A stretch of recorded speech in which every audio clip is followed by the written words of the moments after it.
हे गजानन भगवान की जय। माँ की गणेश हते देवरानी जेठानी हती। देवरानी जेठानी बहुत बड़े आदमी हती। देवरानी गरीब हती, जेठानी बहुत बड़े आदमी हती। एक दिन उनके घर रोज काम कर जाती, झाड़ू पोछा को जो जेठानी दे देती वो आके अपने बच्चों को खिलाती थी। एक दिन की बात है, तो नमाओ के गणेश हते, सो जेठानी ने कह दी कि आज कोई खाना नहीं बनेगा। तिला कुटकुटा धरे थे, सो तिल कूट के और गुड़ में मिलाए हुए रखे थे, वही प्रसाद का देवरानी को दे दो। देवरानी आई तो आदमी बोलो खाना नहीं ले आई।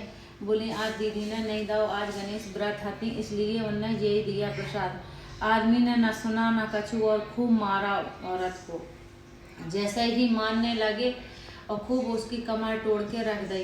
बेचारी जाके जैसे ही रखो तो प्रसाद ऐसे साइड में रखो रहेगा और जाके पड़ रही। मोड़ा मोड़ियन ने कोई नहीं। अब गणेश भगवान रात में आए, सो कहने लगे माँ हमें भूख लगी। बोली जो कुछ रखा हो सीके पे वो खा लो। तो बेचारे गणेश भगवान ने वही तिलकुटा खाए। बोले हमें लेटन लगी। बोली कोने में कर लो। बोले हम सॉस करना, उनने के माए बालों से कर दो।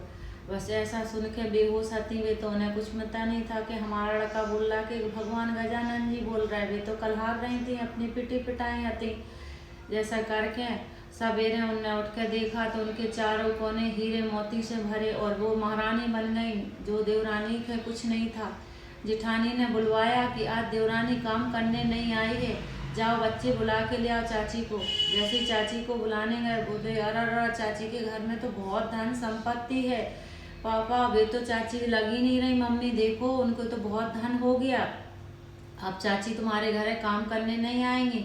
उनने बोला ऐसा, वो चारी भागी चली आई देखने। बोली तूने जी हमारे घर से हरा मूसा।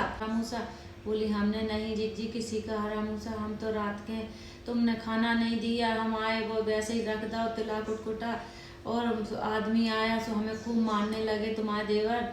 तो बोले कि खाना क्यों नहीं ले आए, इसलिए हम तो पिटे पिटाए है। रात को गजानन भगवान जी आए, उनने बोला हमें खाना दो। सो हमें लगा हमारी औलाद बोल रही है, लड़का बोल रहा है, तो हमने बोला है खा लो, सीके पे रखा है। बोले हमें लेटन लग रही, तो हमने कहा कोने में कर लो।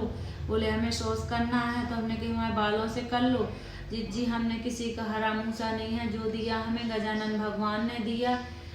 तो बोली रुक जाओ अब हम करेंगे। उनने वैसा ही किया, अपने पति से बोली कि आज हम देवरानी के यहाँ काम करने जाएंगे, तो हमें खूब मानना, हम वो प्रसाद ले आएंगे और वो हम सीके पे रख देंगे। जैसा जैसा देवरानी ने किया वैसा वैसा हम भी करेंगे, हमें वैसा ही करना। जैसे ही उनके देवर ने लसो, फिर जेठ को ने खूब मारो। उनकी करियाई टूट गई, वे चल ही फिर नहीं पा रहे। गणेश भगवान आए, बोले माँ जी भूख लगी। बोली वो सीके पे रखा है, उसने तो तुम्हें बासा कूसा दिया होगा, हमने तो तुम्हें 56 प्रकार का भोग बनाया है, खा लो प्रभु। तो उन्हें वो खाया। बोले हमें लेटन लगी। बोले कोने में कर लो, तो उन्हें कोने में कर ली। फिर दूसरा बोले हमें फिर लगी रही, सांस करना है, तो बोली हमारे बालों में कर लो। तो उन्हें बालन में करा। अब चारों कोने लेटरिन से उन्हें भर दे। सुबह उठ के देखा तो गंदगी के मारे नाक मुँह फिर रही।